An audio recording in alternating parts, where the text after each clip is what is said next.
Welcome to a journey through the pages of European history, where we delve into one of the most dangerous and violent conflicts of the 17th century. In this video, we'll take you to the heart of the Franco-Dutch War, a war that nearly brought down the Dutch Republic and reshaped alliances and power dynamics across Europe. How did this brutal war erupt between France, led by Louis XIV, and the Dutch Republic? What were the deep-rooted causes behind this massive clash? And how did this war help shape European politics for decades to come? In this video, we'll explore the background of the conflict, the events of the disaster year, the shifting balance of power during the war, and the conclusion that left long-lasting impacts on the European stage. If you're passionate about history and analyzing major events, don't forget to subscribe to the channel and activate the notification bell so you never miss an update. In the mid-17th century, Europe was boiling on a hotbed of political and religious conflicts whose flames had not subsided since the 30 Years' War. These tensions continued to take new forms with the rise of emerging powers and the decline of others.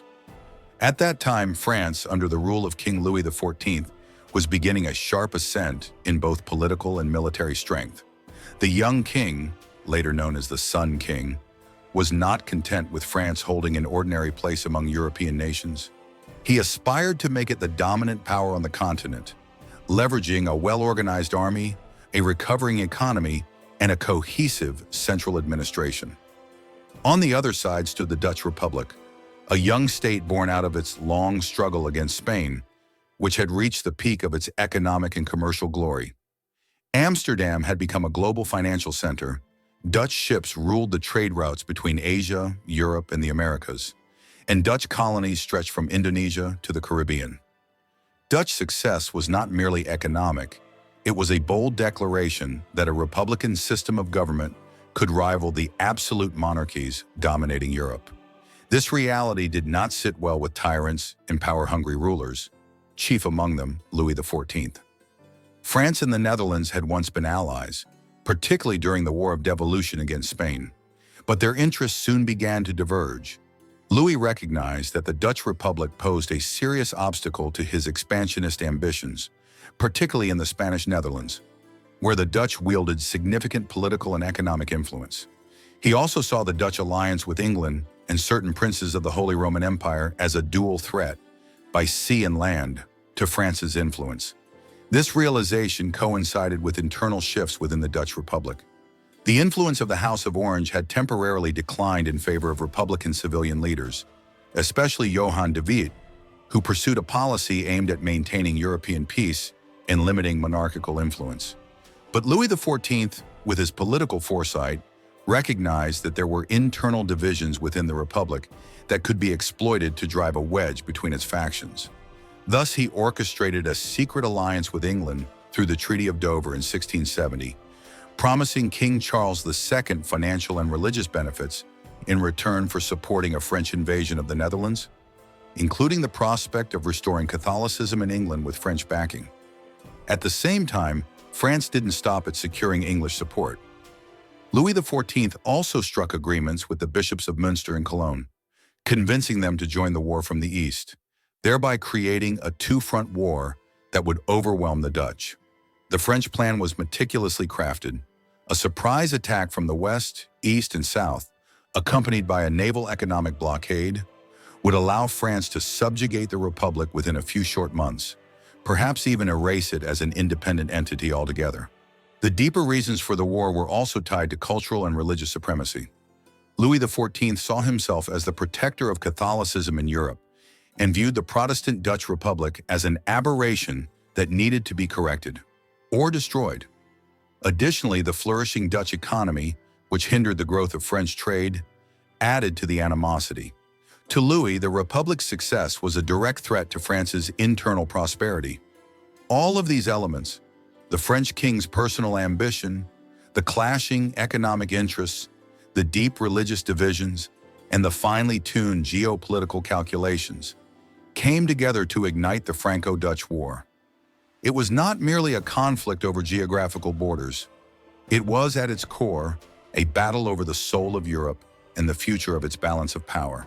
In the spring of 1672, French forces, alongside their allies from England and the bishoprics of Münster and Cologne, moved swiftly toward the Dutch Republic, launching a sudden and overwhelming war. Despite rising tensions, the Dutch had failed to adequately prepare for this onslaught, believing that European diplomacy and the existing balance of power would shield them from any direct invasion. Their land defenses were weak and crumbling, and they relied almost entirely on their naval power and commercial fleets, trusting that the sea would be their ultimate safeguard. In June 1672, King Louis XIV himself led his army across the Rhine River with astonishing ease, bypassing natural fortifications that had served for decades as the Republic's first line of defense. The crossing of the Rhine was a symbolic turning point. It seemed to shatter Dutch resistance and open the gates of the country to the invading forces. The French and their allies advanced at an alarming pace, capturing city after city, often without serious resistance, until the road to Amsterdam, the heart and soul of the Republic, lay wide open. At the same time, the English Navy launched fierce raids on the Dutch coasts, tightening the noose around the country. Panic and a sense of betrayal swept through the Dutch population, who had never expected such a severe and widespread assault. Chaos and division spread across the land. Public outrage mounted against the civilian leadership, particularly Johan de Witt, the symbol of the Republic's peaceful and diplomatic policies. Many now believed that his reliance on diplomacy and international alliances had brought ruin upon the nation. Amidst this collapse, William III of Orange, the ambitious young man who was then stadtholder of the province of Holland and some other provinces, stepped forward to take the initiative. Despite his youth, William displayed a firmness and determination that many had not expected.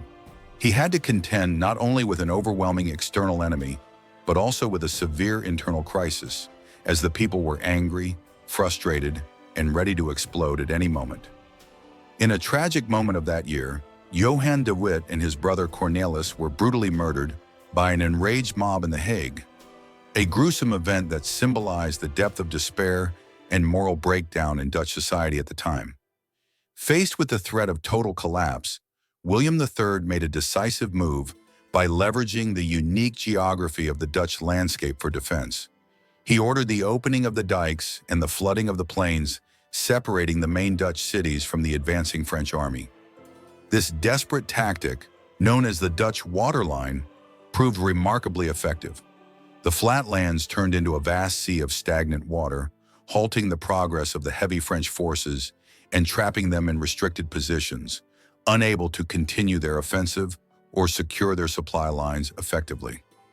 Meanwhile, the Dutch fleet, under the command of Admiral Michiel de Ruyter, was writing heroic naval epics. In a series of sea battles, such as the Battle of Solebay and the Battle of Schooneveld, de Ruyter managed to break the naval blockade and inflicted severe defeats on the joint English-French fleet, relieving pressure on the Dutch coasts. Thus, despite the catastrophic beginning and the deep despair that gripped the country during the summer months of 1672, the balance of power gradually began to shift. True, the Dutch territories suffered tremendous losses, cities and countrysides were ravaged, and national confidence was shaken.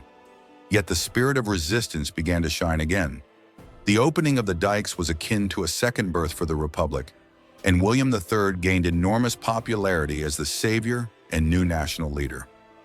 The year of disaster ended with the Republic narrowly avoiding total collapse, but at a high cost in lives, destruction, and internal division. Nevertheless, that year marked the beginning of a path toward the restoration of national dignity, the rebuilding of Dutch strength, and the forging of new international alliances that would later play a decisive role in reshaping the map of Europe. By the beginning of 1673, the winds of war were blowing in a new direction, one that Louis XIV had not anticipated when he planned his triumphant invasion. The resilience of the Dutch Republic, despite the heavy blows it endured, revived the idea of grand alliances among the smaller and medium European powers.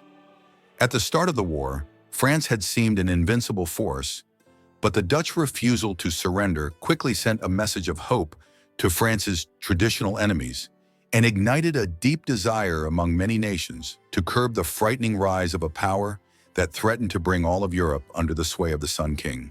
Diplomatic initiatives began flowing from The Hague, London, Berlin, and Vienna. Austria, exhausted from its previous conflicts with the Ottoman Empire, saw France's expansion in Western Europe as a strategic threat to its standing within the Holy Roman Empire. Spain, which still held vast territories in the Low Countries, joined the emerging coalition, motivated by a strong desire to halt French encroachment. Even some hesitant German princes found themselves drawn into the alliance against France, especially as Louis XIV's expansionist intentions became undeniably clear. In this critical moment, William III of Orange played a central role in building an opposing front. The young prince understood that the future of the Republic and of European balance itself depended on mobilizing the widest possible spectrum of anti-French forces. He used his political acumen, his family ties with England, and his diplomatic skill to unify a fragmented European front. England, initially allied with France, began experiencing internal shifts. The English people, and Parliament in particular, grew increasingly resentful of King Charles II's pro-French policies, especially amid rising fears of a Catholic resurgence with French backing. Under mounting domestic pressure, England signed the Treaty of Westminster in 1674, officially ending its participation in the war alongside France and paving the way for its gradual shift toward the anti-Louis XIV camp. Meanwhile, the new alliance launched a series of military and political operations that began tightening the noose around France. French forces were compelled to retreat from key Dutch territories and withdraw from Utrecht and other cities they had captured early in the invasion. Their extended fronts became vulnerable to continuous pressure, not only from the Dutch but also from the armies of the Holy Roman Empire, Spain, and various German powers. French gains slowly eroded under the weight of unified, effective resistance. Even though France managed to retain significant territories it had seized elsewhere, the shift in power was not solely due to new alliances, but also to a change in morale and will. While France had entered the war with enthusiasm and confidence, its domestic front began to feel the strain of economic exhaustion and public unrest. The immense cost of the war burdened the royal treasury, and continuous mobilization weighed heavily on both peasants and the bourgeoisie. Conversely, Dutch resistance had become a war of survival, drawing strength from a deep conviction that the fall of the Republic would mean the end of an entire way of life, one defined by religious, economic, and intellectual freedom. The conflict raged on across several fronts until it became clear that continued warfare would not result in a decisive French victory, but rather in a prolonged attrition that might nullify all French gains. Thus, under increasing military and diplomatic pressure, France was compelled to enter serious peace negotiations, eventually leading to the Treaty of Nijmegen in 1678. Though it secured some territorial gains, the treaty also exposed the limits of French absolute power. Therefore, the change in the balance of power during the Franco-Dutch War was not merely the outcome of battles. It was the result of a complex interplay between national resistance, diplomatic finesse, and a collective strategy that made Europe realize its survival depended on resisting the dominance of a single hegemonic force. As the years of war dragged on and the suffering of all parties deepened, exhaustion became increasingly apparent, not only on the battlefields but also in European capitals, where treasuries were depleted and economies strained under massive expenses. France, despite retaining part of its initial gains, had lost the momentum with which it had entered the conflict. Louis XIV, with all his political skill, came to understand that persisting in the war would only bring further depletion and might threaten his domestic and international standing. On the other hand, the anti-French coalition was growing stronger and more unified, though its member states were also weary and eager for a settlement that would preserve dignity and restore some stability to a continent worn out by successive wars. In this atmosphere, peace negotiations began in the Dutch city of Nijmegen in 1676 and continued amid intense diplomatic maneuvering until a series of connected treaties was signed in 1678. Though France had lost the opportunity for a sweeping victory, it managed to secure important territorial gains at Spain's expense, particularly in the Spanish Netherlands and Franche-Comté, thus strengthening its eastern borders and enhancing its strategic position.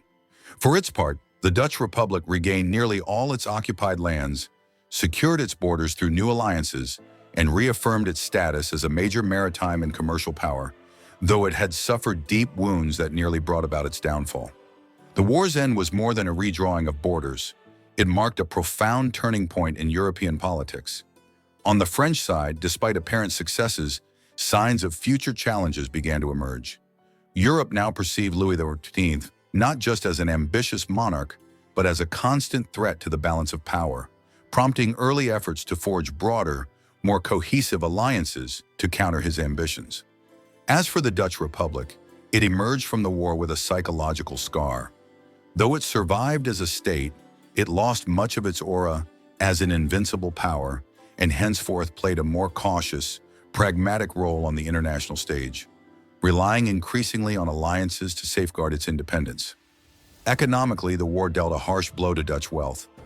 Cities were devastated, trade routes disrupted, and major financial institutions temporarily collapsed under the strain of war financing.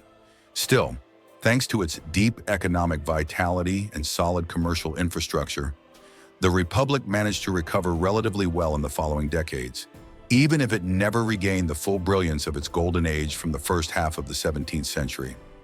England, for its part, entered and exited the war with political astuteness, gaining valuable experience and a stronger position in future maneuverings with both France and the Dutch. The experience also helped fuel a growing national sentiment against the French, one that would deepen in the late 17th and early 18th centuries. On the other hand, the Holy Roman Empire and Spain, though part of the coalition, were beginning to lose their effective influence over European affairs on their own. Their need for support from other powers to contain France revealed a structural shift in the balance of power that foreshadowed fiercer struggles in the century to come. In conclusion, the Franco-Dutch War marked the end of one era and the beginning of another in European history. Nijmegen was not just a peace treaty, it was a silent proclamation that the age of unchallenged European dominance by a single power had passed. The continent would now enter a new era of complex alliances and rivalries, where no victory was permanent and no party entirely secure. A reality that would define European politics for the next 2 centuries. The Franco-Dutch War was more than just a military conflict. It was a test of wills and a reshuffling of Europe's balance of power. From years of invasion and devastation to years of reconstruction and new alliances, this war was a pivotal chapter that reshaped the course of European history. We hope you enjoyed this journey through one of the most intricate chapters in modern European history. If you liked the video, don't forget to hit the like button and share it with anyone interested in history. And don't forget to subscribe to the channel and activate the bell so you don't miss any of our upcoming stories and events that shaped our world today. Thank you for watching and see you soon on another historical journey.